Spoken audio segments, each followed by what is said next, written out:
article was circling recently through a lot of people I know. Everyone who read it passed it along with their own comments. You have to read this. Finally, someone understands where I'm coming from. This author nails it on the head.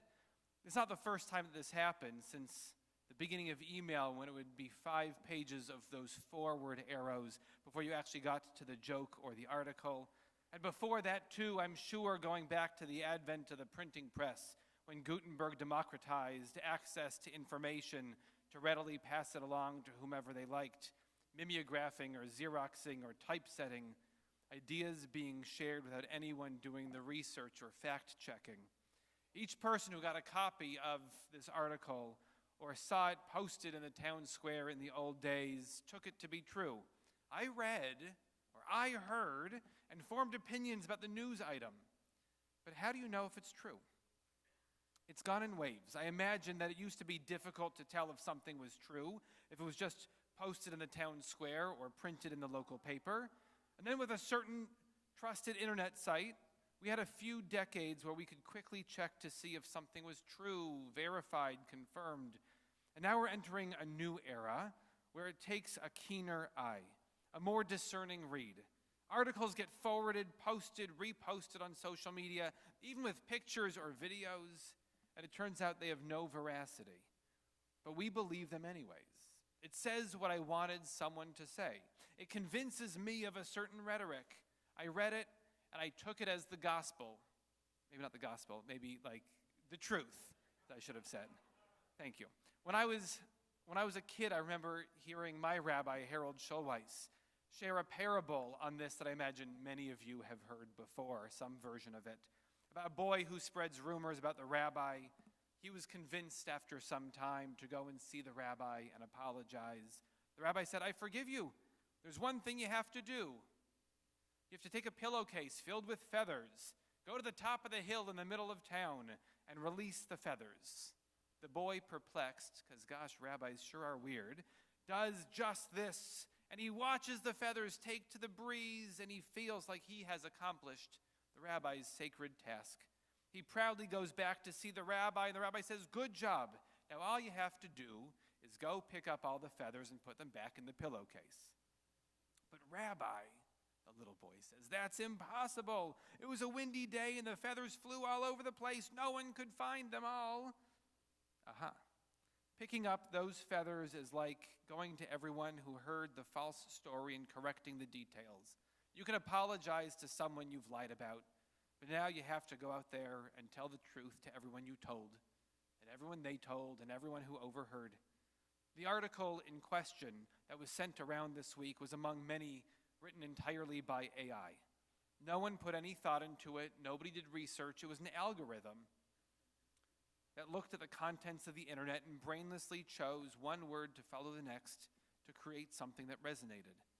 Some of those articles come across as gobbledygook, completely incomprehensible, pictures that don't line up, ghostly images with strange form. And others are so uncannily real that a normal person like me cannot decipher real from fake. There is no way to tell how many people read this article assuming it to be true, believing it with all their heart and soul and might. How many other articles are deeply fake? Impossible conspiracy theories that change a narrative and convince people of ridiculous ideas. And there is no way to pick up the feathers from this article, to go to every person and say, I'm sorry that you fell for it. It was not real. There was no author. There was no research. Those feathers are now loose in the wind, with countless people making conversation for a long time to come. Years ago, I read this article. The question that arises, one of many, is who do we trust with the information we receive?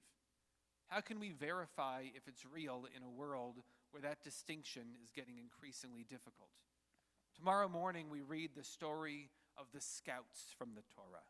12 men, one from each tribe, are selected to journey across the desert and do some reconnaissance on the land of Canaan. Two versions of the same trip come back. In one, the land is perfect. It is inhabitable. It is a place we can see ourselves long into the future.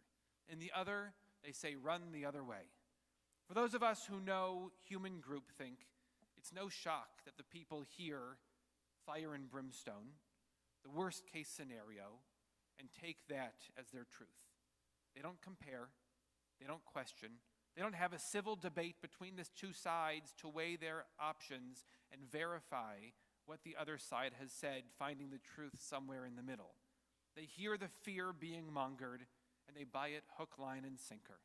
The punishment, maybe the consequence, is that those who didn't question, who heard only one side, who made up their mind without considering other options, were never going to be ready to enter the future, to see the promised land. The lesson is not merely about checking your resources. It is also about listening to two contrasting accounts, about not jumping to the conclusion that one side is correct, about showing respect to someone who sees the world in an entirely different light. Several years ago, a company in Korea thought the reason that Jews are considered so smart is because we have the Talmud. It can't be genetics because you can convert to Judaism. It can't be the Bible because we share the Bible with most of the world. So the reason that they came up with was the Talmud. So this Korean company started reading the Talmud and boiling it down to its basic ideas, assuming that it was the morals of each story, the summation of each daf, of each page, that must be imparting wisdom and deep truth. For those of you who have studied Talmud, and if you haven't, let's talk. We can start a new study group and look at the Talmud because it's one of my favorite pieces of text to study. You know it's not about the answers. It's about the pilpul, the back and forth.